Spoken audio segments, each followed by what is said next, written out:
Hi dears, നളൻ്റെ Damayanti വായനയിലേക്ക് എല്ലാവർക്കും സ്വാഗതം. ഈ ബുക്ക് എഴുതിയിരിക്കുന്നത് ആനന്ദ നീലകണ്ഠൻ, ട്രാൻസ്ലേറ്റ് ചെയ്തിരിക്കുന്നത് പ്രിയരാജ് ഗോവിന്ദരാജ്. ഇന്നത്തെ വായനയിലേക്ക്. കുള്ളൻ. മുൾച്ചെടി പടപ്പിനരിയിലേക്ക് ഓടിയെത്തിയ അമാവാസി അതിലേക്ക് ഉറ്റുനോക്കി നിർത്താതെ കുരച്ചു. ദമയന്തി ഒന്നു നിന്നു. ഒരു ഞൊടിയുടെ നേരത്തേക്ക് അവളുടെ ഹൃദയം ആകാംക്ഷയോടെ മിടിച്ചു. സമീപ പ്രദേശങ്ങളിൽ എവിടെയെങ്കിലും നളനുണ്ടായിരിക്കുമോ? മനസ്സ് അവളോട് പരശതം പായാരം ചൊല്ലാൻ തുടങ്ങി. ചിന്തകളുടെ ചൂതാട്ടത്തിൽപ്പെട്ട് അവൾ കുഴങ്ങി. കണ്ണുകൾ പായുന്നിടത്തെല്ലാം നളന്റെ തേജസ്സുള്ള രൂപം അവളെ നിർനിമേഷനായി ഉറ്റുനോക്കി നിൽക്കുന്നതുപോലെ അവൾക്ക് തോന്നി. ഉണങ്ങിയ മുളകൂട്ടങ്ങൾക്കിടയിലൂടെ കാറ്റ് കലപില കൂട്ടി കടന്നുപോയപ്പോൾ അവയെല്ലാം നളന്റെ പതനിസ്വനമെന്നോർത്ത് അവളുടെ ഹൃദയം വേപുതമുണ്ട്. കാട്ടുജോലകൾക്കിടയിൽ ഒരു നിഴൽ മറഞ്ഞപ്പോൾ അത് നളനായിരിക്കണേ എന്നവൾ പ്രതീക്ഷയോടെ തിരഞ്ഞു. ഉള്ളിൽ നളനെക്കുറിച്ചുള്ള ശതകോടി ഓർമ്മകളും ചിന്തകളുമായി ദമയന്തി ആ വനാന്തരത്തിലൂടെ അവനെ തേടി അലഞ്ഞു. അമാവാസി നിശബ്ദനായി അവളെ അനുഗമിച്ചു. നദീതടത്തിലൂടെ പകുതി ദൂരം പിന്നിട്ടപ്പോൾ പെട്ടെന്ന് അമാവാസി ഉത്സാഹത്തോടെ കുരയ്ക്കാൻ തുടങ്ങി. അമാവാസി സാവോദം നോക്കി നിന്ന കുറ്റിച്ചെടിക്കരിയിലേക്ക് ദമയന്തി ജാഗ്രതയോടെ ആയാൻ തുടങ്ങിയതും തലയ്ക്ക് മുകളിൽ ഒരു ചിറകടി വെച്ച് കേട്ട് അവളുടെ കാലുകൾ പിടിച്ചു കെട്ടിയതുപോലെ നിന്നു. ഹേമാങ്കൻ തൻ്റെ സുവർണ പക്ഷങ്ങൾ വീശി ദമയന്തിക്ക് മുന്നിലേക്ക് താണിറങ്ങി. തൊട്ടടുത്ത നിമിഷം അത്യുച്ചത്തിൽ കുരച്ചുകൊണ്ട് അമാവാസി ഹേമാങ്കന് നേരെ കുതിച്ചു ചാടി. ഏയ് നിർത്തൂ ശുനക, നിർത്തൂന്നേ. ചിറകുകൾ ശക്തമായി വീശി ഹേമാങ്കൻ അമാവാസിയെ തടുക്കുവാൻ ശ്രമിച്ചു. ദമയന്തി മുന്നോട്ടാഞ്ഞ് അമാവാസിയെ മെല്ലെ തലോടി അവനെ ശാന്തനാക്കി. ജാഗരൂകനായി നിലത്തേക്കിരുന്നുവെങ്കിലും ഹേമാങ്കനെ നോക്കി അവൻ അടക്കി മുരണ്ടുകൊണ്ടിരുന്നു. എന്നോട് ക്ഷമിക്കൂ ദേവി. ഒരു ഗദ്ഗതം ഉള്ളിലെവിടെയോ കുടുങ്ങിയിട്ടെന്ന വണ്ണം ഹേമാങ്കന്റെ കണ്ടമിടറി. എനിക്ക് നളനെ നഷ്ടപ്പെട്ടു. ഹേമാങ്ക, നീ എന്താണ് പറഞ്ഞു വരുന്നത്? ദമയന്തിയുടെ മുഖത്തെ പ്രതീക്ഷയുടെ കിരണങ്ങൾ അസ്തമിച്ചു. അവൾ വിളറി വെളുത്തു. ഇല്ല, നീ ഭയപ്പെടുന്നത് പോലെയൊന്നും ആവില്ല. നളൻ ജീവനോടെയുണ്ട്.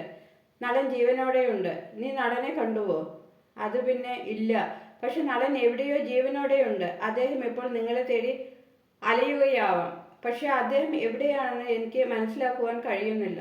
ദമയന്തി നെടുവേർപ്പെട്ടു. അമാവാസി മൂക്കോൽ വിടർത്തി മണം പിടിച്ചു. അവന്റെ ഇരു ചെവികളും ജാഗ്രതയോടെ ഉയർന്നു. പതുക്കെ മുരണ്ടുകൊണ്ട് അമാവാസി അടുത്തുള്ള കുറ്റിക്കാട്ടിലേക്ക് ശ്രദ്ധാപൂർവം നടന്നു നീങ്ങി. അമാവാസി നിർത്തൂ, ദമയന്തി കടുപ്പിച്ചു പറഞ്ഞപ്പോൾ അമാവാസി ഓലിയിട്ടുകൊണ്ട് പിന്നിലേക്ക് നീങ്ങി ചുരുണ്ടുകിടന്നു. നളൻ എന്നെ ഉപേക്ഷിച്ചു ഹേമാങ്ക, ദമയന്തി പറഞ്ഞു.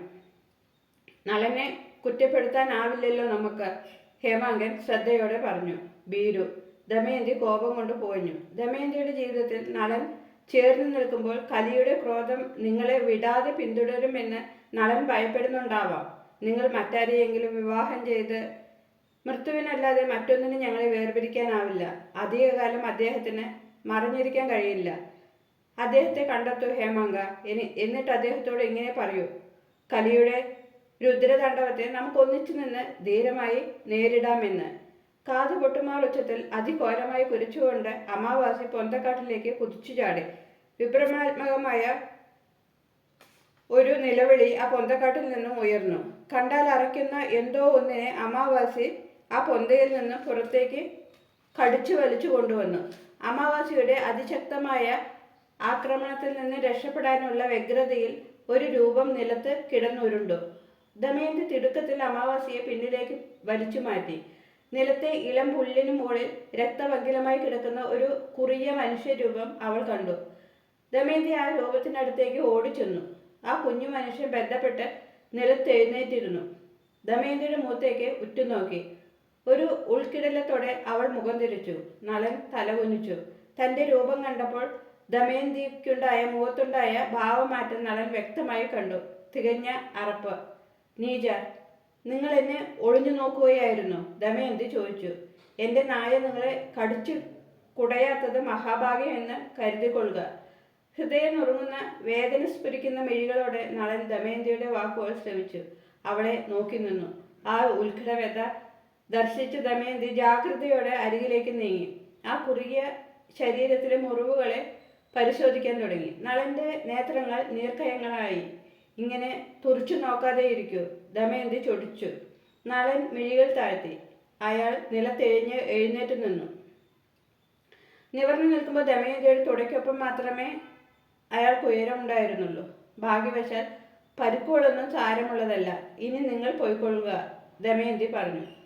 കുനിഞ്ഞു തൂങ്ങിയ കുറിയ ചുമലുകളുമായി ആ കുള്ളൻ തിരിഞ്ഞു നടന്നു. പാവം, ദമയന്തി പറഞ്ഞു. സ്വന്തം ശരീരം യഥോചിതം മറയ്ക്കാനൊരു വസ്ത്രം പോലും ഇല്ലല്ലോ. കഷ്ടം തന്നെ. ഖേദത്തോടെ ദമയന്തിയിൽ നിന്നും ഒരു ദീർഘനിശ്വാസം ഉയർന്നു വീണു. നിൽക്കൂ, അവൾ വിളിച്ചു. തൻ്റെ ശേഷിക്കുന്ന ഉത്തരീയത്തിൽ നിന്നും ഒരു ഭാഗം കീറിയെടുത്ത ശേഷം അവൾ പറഞ്ഞു, ഇത് ധരിച്ചുകൊള്ളൂ. എന്നിട്ട് ആ വർണ്ണാലങ്കാരം ഉപേക്ഷിക്കൂ. ഉചിതമായ വസ്ത്രം ധരിച്ച് ജീവിക്കൂ. പിന്നെ ഒരിക്കലും സ്ത്രീകളെ അനാവശ്യമായി പിന്തുടരാതിരിക്കൂ. ഇത് നല്ലൊരു പാഠമായിരിക്കട്ടെ. മുന്നോട്ട് നടക്കാനാഞ്ഞ നളൻ തൻ്റെ പ്രിയതമയെ ഒരു നോക്ക് കാണുവാനായി തിരിഞ്ഞു നിന്നു. അവൾ പൗത്തു നൽകിയ ഉത്തരീയ തുമ്പ് തൻ്റെ വിറയ്ക്കുന്ന കൈകളിലെടുത്ത് ഉറ്റുനോക്കി. നളന്റെ കണ്ണിൽ നിന്നും അടർന്നു വീണ ഒരു അശ്രുനീർ ആ വസ്ത്രക്കീറിൽ വീണ് ചിതറി. തൻ്റെ പ്രിയപ്പെട്ടവളുടെ ആ തുണിക്കഷ്ണം മുഖത്തോടമർത്തി ഏങ്ങിക്കരഞ്ഞുകൊണ്ട് അയാൾ വേച്ചു നടന്നു നീങ്ങി. തൻ്റെ ഹൃദയം അകാരണമായി മിടിക്കുന്നത് ദമയന്തി അറിഞ്ഞു. പാവം മനുഷ്യൻ, ദമയന്തി പതുക്കെ പറഞ്ഞു. അയാൾ നടന്നകലുന്നത് അല്പനേരം നോക്കി നിന്ന ശേഷം ദമയന്തി ഹേമാങ്കിന് അരികിലേക്ക് തിരിഞ്ഞു. ഞാൻ എൻ്റെ താതഗ്രഹത്തിലേക്ക് പോകുവാൻ തീരുമാനിച്ചു. വിദർഭയിലേക്ക് സഞ്ചരിക്കുന്ന വ്യാപാരികളുണ്ടാവാം. അവരെ കണ്ടുപിടിക്കൂ ഹേമാങ്ക. ഈ വനത്തിനുള്ളിൽ തനിച്ച് യാത്ര ചെയ്യുന്നത് അത്ര സുരക്ഷിതമായി ഭവിക്കില്ല. നളനെ കണ്ടെത്താനുള്ള ഉദ്യമത്തിൽ നിന്ന് പിന്മാറുകയാണോ? ഹേമാങ്കൻ ചോദിച്ചു. ഒരിക്കലുമല്ല. നളനെ കണ്ടുപിടിക്കാൻ നമുക്ക് ആൾബലവും അർത്ഥവും ആവശ്യം വേണ്ടതുണ്ട്. അതിന് ഉതകുന്ന പിന്തുണ താതന്റെ രാജഗ്രഹത്തിൽ നിന്ന് നമുക്ക് ലഭിക്കും. ദമയന്തിയുടെ ദൃഷ്ടിപഥത്തിൽ നിന്നും ബോധമണ്ഡലങ്ങൾക്കപ്പുറം താഴ്വാരത്തിന്റെ സീമയിൽ നിന്ന് ആ കുറിയ മനുഷ്യൻ തൻ്റെ പ്രണയഭാജനമായ ദമയന്തിയെ അവസാനമായി ഒന്ന് കാണുവാൻ കൊതിച്ച് തിരിഞ്ഞു നോക്കി. ദമയന്തി നളനെ തിരിച്ചറിഞ്ഞില്ല. തന്നെ നോക്കിയ ദമയന്തിയുടെ മുഖം വിവർണമാകുന്ന കാഴ്ച നളന്റെ ഹൃദയധമനികളുടെ ഭിത്തികളിൽ മുള്ളുകളാൽ കോറിയിടപ്പെട്ടു. ഇനി ഒരിക്കലും ദമയന്തിയുടെ കണ്ണിൽ പെടരുത് എന്ന് നളൻ ഉള്ളിൽ ഉറപ്പിച്ചു. അവൻ സ്വയം പറഞ്ഞുകൊണ്ടിരുന്നു, ഈ ദരിദ്രിയുടെ ഏതു കോണിൽ ജീവിച്ചാലും സന്തുഷ്ടയായിരിക്കുക നീ പ്രിയതമേ. നിന്റെ വൈശിഷ്ട്യത്തിനും ആകാര സൗഷ്ഠവത്തിനും ഇണങ്ങുന്ന ഒരു പുരുഷനെ വിവാഹം ചെയ്തു കൊള്ളുക. ഭാഗ്യദോഷിയായ ഈ നിഷാദനെ നീ മറന്നേക്കൂ. നിന്റെ മനസ്സുകൊണ്ട് സാധിക്കുമെങ്കിൽ എന്നോട് പൊറുക്കൂ. ഇന്നത്തെ വായനയുടെ അവസാനിക്കുന്നു. Thank you for watching.